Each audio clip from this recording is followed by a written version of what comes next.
कहते जिन्हों समय की समझ नहीं उन्होंने परमात्मा की समझ नहीं हो सकती।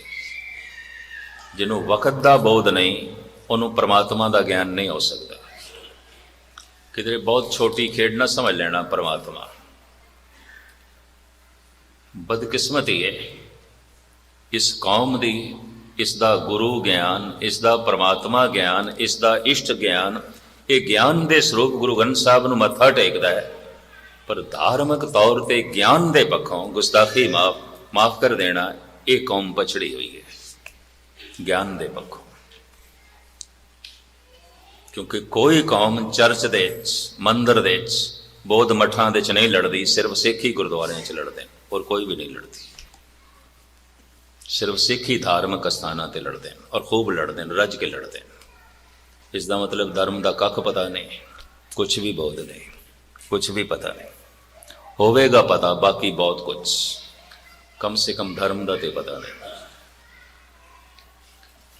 समय का बोध परमात्मा का बोल है। काल चिंतन ही अकाल का चिंतन बन जाता है। काल की समझ नहीं, समय की समझ नहीं, वक़्त का ही बोध कोई नहीं, तो परमात्मा का कित्थों, ईश्वर का कित्थों। लड़ते होणगे मुसलमान, खूब लड़ते ने, पर मस्जिदों च नहीं लड़ते। लड़ते ने हिंदू और खूब लड़ते ने हिंदू, मंदिरों च नहीं लड़ते। लड़ते ने ईसाई भी रज के लड़ते ने, बड़ा लड़े ने, चर्च दे च नहीं लड़ते। चर्च दे च लड़न वाले, मंदिर दे च लड़न वाले, धर्म सथर दे च लड़न वाले इको ही कौम है, सिख कौम। बड़ी भयंकर रूप में लड़ाई, गोलियां तक चल जांदियां, पग्गां तक लै जांदियां। जिसनों गुरु की मोहर कहंदे ने दाड़ा, इसनों हथ पै जांदे ने। जिसनों गुरु की मोहर कहंदे ने जूड़ा, एक दूजे दे पुटदे ने। फिर कादी गुरु की मोहर? गुरु की मोहर तुसी मिटाओ, गुरु की मोहर नूं पकड़ के तुसी खिंचो मिटाओ, तो फिर भी तुसी गुरु सिख, फिर भी गुरमती है। ये मैं इस वास्ते कहना कमाल की गल, जिसका गुरु ज्ञान, जिसका परमात्मा ज्ञान, ज्ञान गुरु आत्म उपदेशो, नाम विभूत लगाओ। ये कौम दुनिया की सब तो सियाणी कौम होनी चाहिए सी। ये मेहनती कौम है, मन लिया है।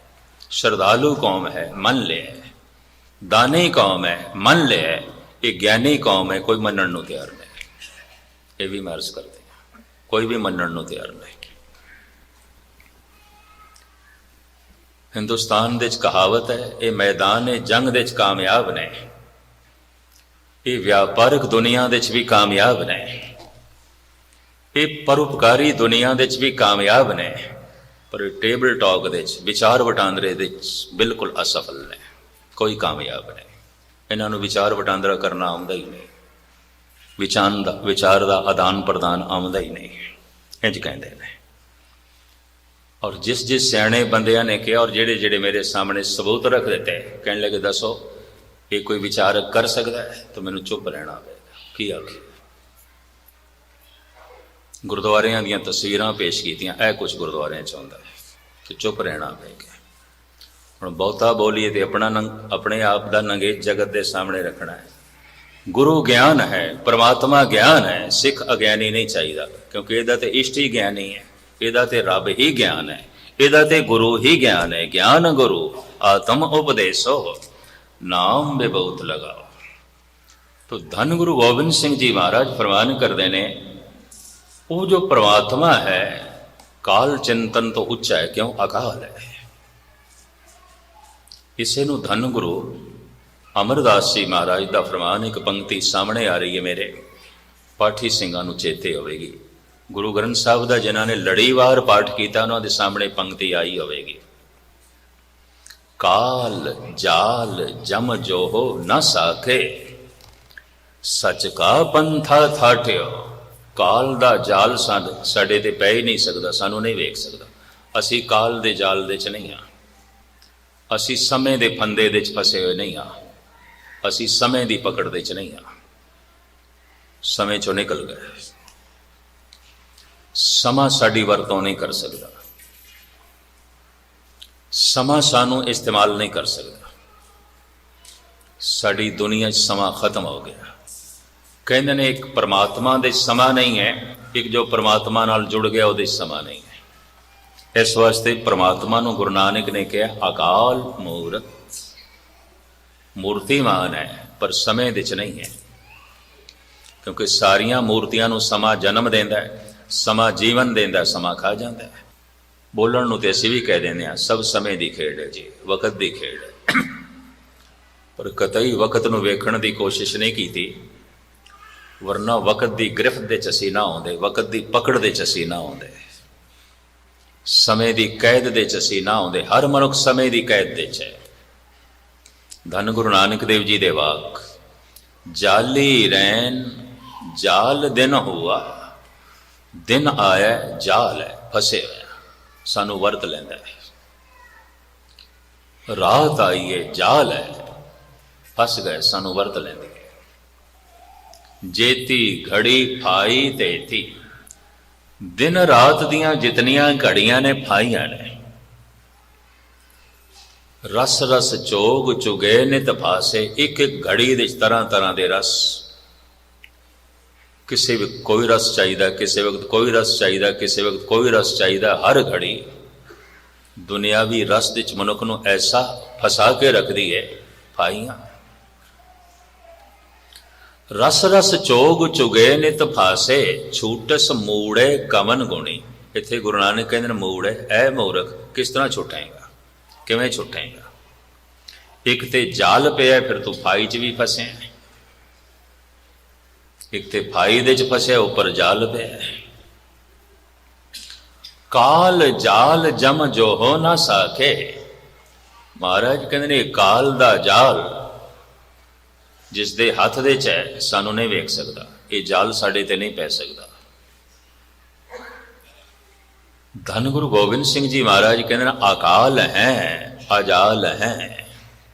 ਇਹ ਪਰਮਾਤਮਾ ਤੂੰ ਅਕਾਲ ਹੈ, ਤੇਰੇ ਉੱਪਰ ਕਾਲ ਦਾ ਜਾਲ ਨਹੀਂ ਹੈ, ਅਜਾਲ ਹੈ। ਹੁਣ ਜੇ ਵਾਕਈ ਤੂੰ ਕਾਲ ਦੇ ਜਾਲ ਦੇ 'ਚ ਨਹੀਂ, ਅਜਾਲ ਹੈ, ਤਾਂ ਥੋੜੀ ਜਿਹੀਆਂ ਕਾਲ ਦੀ ਵਿਆਖਿਆ ਕਰੀਏ। ਇਹਨੂੰ ਕਹਿੰਦੇ ਕਾਲ ਚਿੰਤਨ। ਔਰ ਕਾਲ ਚਿੰਤਨ ਉਦੋਂ ਸਫਲ ਹੋ ਜਾਂਦਾ ਹੈ ਜਦ ਕਾਲ ਚਿੰਤਨ ਅਕਾਲ ਚਿੰਤਨ ਬਣ ਜਾਏ। ਧੰਨ ਗੁਰੂ ਗੋਬਿੰਦ ਸਿੰਘ ਜੀ ਮਹਾਰਾਜ ਨੇ ਤੇ ਆਪਣੀ ਅਜ਼ੀਮ ਰਚਨਾ ਦਾ ਨਾਂ ਹੀ ਰੱਖਿਆ ਅਕਾਲ ਉਸਤਤ। ਉਹਦੀ ਮਹਿਮਾ ਜੋ ਸਮੇਂ ਦੇ 'ਚ ਨਹੀਂ ਹੈ, ਵਕਤ ਦੇ 'ਚ ਨਹੀਂ ਹੈ। ਔਰ ਉਸੇ ਦਾ ਜ਼ਿਕਰ ਜਾਪ ਸਾਹਿਬ ਦੇ 'ਚ ਕਰ ਦਿੱਤਾ ਹੈ। ਅਕਾਲ ਹੈ ਅਜਾਲ ਹੈ, ਅੱਲਾ ਹੈ ਅੱਜਾ ਹੈ। ਕਾਲ ਚਿੰਤਨ, ਸਮੇਂ ਦਾ ਚਿੰਤਨ। ਸਮੇਂ ਨੂੰ ਵਿਦਵਾਨਾਂ ਨੇ 3 ਧਾਰਾਵਾਂ ਦੇ 'ਚ ਵੰਡਿਆ ਹੈ। ਮਾਜ਼ੀ, ਹਾਲ, ਮੁਸਤਕਬਿਲ, ਭੂਤ, ਭਵਿਸ਼, ਵਰਤਮਾਨ। ਲੰਘ ਗਿਆ ਭੂਤਕਾਲ, ਆਉਣ ਵਾਲਾ ਭਵਿਸ਼, ਜਿਸ ਵਿੱਚ ਜੀ ਰਹੇ ਹਾਂ ਵਰਤਮਾਨ। 3 ਨੇ। ਪਰਮਾਤਮਾ ਨੂੰ ਕਹਿੰਦੇ ਨੇ ਉਹ ਤ੍ਰੈ ਕਾਲ ਦਰਸੀ ਹੈ, 3 ਕਾਲਾਂ ਨੂੰ ਵੇਖਣ ਵਾਲਾ ਹੈ, 3 ਕਾਲਾਂ ਦੇ ਵਿੱਚ ਨਹੀਂ ਹੈ। ਇਸ ਵਾਸਤੇ ਅਸੀਂ ਇਹ ਨਹੀਂ ਕਹਿ ਸਕਦੇ ਪਰਮਾਤਮਾ ਭੂਤਕਾਲ ਦੀ ਘਟਨਾ ਹੈ, ਨਹੀਂ ਕਹਿ ਸਕਦੇ। ਪਰਮਾਤਮਾ ਭਵਿਸ਼ ਦੀ ਸੰਭਾਵਨਾ ਹੈ, ਐਸਾ ਨਹੀਂ ਕਹਿ ਸਕਦੇ। ਐਸਾ ਨਹੀਂ ਕਹਿ ਸਕਦੇ ਪਰਮਾਤਮਾ ਹੋਇਆ ਸੀ, ਨਹੀਂ ਕਹਿ ਸਕਦੇ। ਅਸੀਂ ਕਹਿ ਸਕਦੇ ਹਾਂ ਸਾਡੀ ਮਾਤਾ ਹੈਗੀ ਸੀ, ਅੱਜ ਤੇ ਕੋਈ ਨਹੀਂ। ਦਾਦਾ ਹੈਗਾ ਸੀ, ਅੱਜ ਤੇ ਨਹੀਂ ਹੈ। ਕੋਈ ਕਹਿ ਸਕਦਾ ਹੈ ਸ਼ਾਇਦ ਪੋਤਰਾ ਹੋਵੇਗਾ, ਅੱਜ ਤੇ ਨਹੀਂ ਹੈ। ਪੁੱਤਰ ਹੋਵੇਗਾ, ਅੱਜ ਤੇ ਨਹੀਂ ਹੈ। ਐਸਾ ਅਸੀਂ ਨਹੀਂ ਕਹਿ ਸਕਦੇ ਪਰਮਾਤਮਾ ਹੈਗਾ ਸੀ, ਅੱਜ ਨਹੀਂ ਹੈ। ਇੰਜ ਨਹੀਂ ਕਹਿ ਸਕਦੇ। ਮਾਂ ਬਾਪ ਬਾਰੇ ਕਹਿ ਸਕਦੇ ਹਾਂ। ਬਾਬਾ ਫਰੀਦ ਹੀ ਕਹਿ ਰਹੇ ਨੇ, ਫਰੀਦਾ ਕਿੱਥੇ ਤੈਡੇ ਮਾਪਿਆਂ, ਜਿੰਨੀ ਤੂੰ ਜਣਿਆ। ਜਿਨ੍ਹਾਂ ਨੇ ਤੈਨੂੰ ਜਨਮ ਦਿੱਤਾ ਕਿੱਥੇ ਨੇ? ਅੱਜ ਤੇ ਕੋਈ ਨਹੀਂ। ਕੱਲ ਤੇ ਹੈ ਸਨ, ਅੱਜ ਤੇ ਕੋਈ ਨਹੀਂ। ਇਸ ਨੂੰ ਪੂਰਨ ਖੁਲਾਸੇ ਦੇ ਰੂਪ ਵਿੱਚ ਤਾਂ ਮੈਂ ਫਿਰ ਬਿਆਨ ਕਰਾਂਗਾ, ਜੋ ਹੈ ਤੇ ਨਹੀਂ ਹੋ ਜਾਂਦਾ, कि जो नहीं है तो है हो जाता है। बस इसे नूं माया कहते हैं, इसे नूं हवा कहते हैं। खुलासा किसी वक्त फिर, कल ते है सन अज नहीं, कल ते पिता है सी अज नहीं, कल ते दादा है सी अज नहीं, अज ते पुत्र नहीं है, अज ते पोतरा नहीं है, शायद कल हो रहे, अज ते नहीं है। एक मोटा उदाहरण मैं दे रहा, तो परमात्मा भविष्य की संभावना नहीं कि होवेगा, परमात्मा भूतकाल की घटना नहीं कि परमात्मा हैगा सी, नहीं कह सकते ऐसा। अकाल, तो अकाल दे वर्तमान भी नहीं आता, ये भी मैं अर्ज करते हैं। इस वास्ते कह दिता है परमात्मा वर्तमान दे भी नहीं है। ये गल वखरी है कि जद भी झलक किसी को मिलेगी परमात्मा की वर्तमान दे चो मिलेगी, भूतकाल दे चो नहीं मिलेगी, भविष्य दे चो नहीं मिलेगी झलक थोड़ी बहुत वर्तमान दे च। और झलक मिलदियां जैसे लीन हो जाएगा तो वर्तमान भी मिट जाएगा, खत्म हो जाएगा। हो सकता है थोड़े विचों कोई ऐसे अभ्यासी होन, मैं ये नहीं कहता नहीं हैगे ने, मैं रूहे जमीन ते ऐसा कोई शहर नहीं देखा जिथे कोई अभ्यासी नहीं है। अज तक तो मैनू कोई ऐसा शहर नहीं दिखाई दिता जिथे कोई रब्बी लगन, रब्बी रस, रब्बी तड़प या रब्बी पहुंच वाले मनुख ना होवन। जिस दिन नहीं होंगे मेरे ख्याल दुनिया नहीं रहेगी, है कि नहीं? पर इतने थोड़े हैं न विरले, ना हिन घड़े। मैं कल की गल फिर सुना दें। महात्मा बुद्ध अपने चचेरे भरा आनंद नूं कहंदे ने, ऐ आनंद, बहुत वड्डी भीड़ दे च कोई चंगे मनुख नहीं आउंदे, और चंगे मनुखां दी कतई भीड़ नहीं होई, कतई भीड़ नहीं, टावा टावा कला किधरे कत। बहुत वड्डी भीड़ दे कोई चंगे मनुख नहीं आउंदे। पहाड़ां ते चले गए भीड़ मिल जाएगी, गीटियां दी, पत्थरां दी, हीरियां दी भीड़ नहीं मिलेगी। तो खोदना पेगा किधरे कद हथ आया ते आया, भीड़ नहीं लभेगी। गीटियां पत्थरां दी भीड़ है, ये ते बहुत ने, ये ते बहुत ने, हैं न विरले, हैं ते सही पर बहुत थोड़े, बहुत थोड़े, बहुत थोड़े।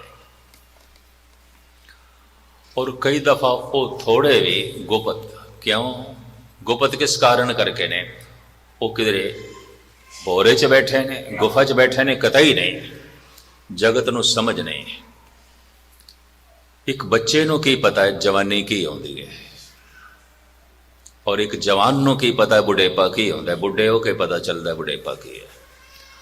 और एक बुढ़े नूं की पता है मौत की होंदी है, मर के ही पता चलता है मौत की होंदी है। इस चक्कर च ना पैना, अगले के च खबर ना पाई, अगे दी कोई समझ नहीं है मनुख नूं। मैं एक दफा फिर दोहरावां, एक बच्चे नूं की पता है जवानी की होंदी है, जवान बन के पता चलता है जवानी की होंदी है।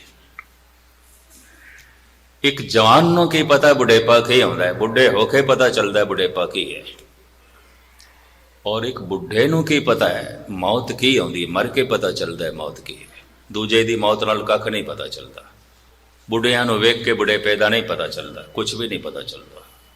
बुढ़े दिखाई दे रहे ने पर बुढ़ेपा की है ये तो बुढ़े होके ही पता चलता है, उन्हें नहीं। जवान दिखाई दे रहे ने बच्चे नूं पर जवानी की आउंदी है, कख नहीं पता। ये जवान बन के पता चलता है जवानी की आउंदी है। लाशां दिखाई दे रही हैं, कबरां दिखाई दे रही हैं, अर्थियां उठदियां घर घर चो दिखाई दे रही ने। इतने मर के ही पता चलता है मौत की होंदी है, उंज नहीं पता चलता, कुछ भी नहीं पता चलता। इतने गुरमुख बन के ही पता चलता है गुरमुखताई की होंदी है। संत बन के ही पता चलता है संतपना की है। परमात्मा का स्वरूप होके ही पता चलता है परमात्मा की है। ए वड ऊंचा होवे कोय, तिस ऊंचे को जाने सोए। ये तो इंज कह सकते हैं एक बच्चे नो, ए वड ऊंचा होवे कोय, जवान वर्गा होएगा तेन पता चल जाएगा जवानी की है, अजे तो नहीं। और एक जवान नू कह सकते हैं ए वड ऊंचा होवे कोय, बुढ़ा हो जाएगा तेन पता चल जाएगा बुढ़ेपा की आउंदा है, अजे तो नहीं। मर के पता चल जाएगा मौत की आउंदी है, अजे तो नहीं। जपदियां अभ्यास करदियां जिस दिन तू रब वर्गा हो गया तेन पता चल जाएगा रब की है, परमात्मा की है। उंज ते नहीं, कख नहीं पता चलेगा। लोकी जो फैसला करते हैं फलाने बहुत वड्डे संत ने, महान संत ने, और सब फैसला वही करते हैं जिमें बच्चा कोई जवाना के बारे फैसला करे, तो जिमें जवान कोई बुढ़िया बारे फैसला करे, तो जिमें कोई बुढ़ा मरिया होया बारे फैसला करे। अगली किच खबर ना, अगे अगे की समझ नहीं आती मन को।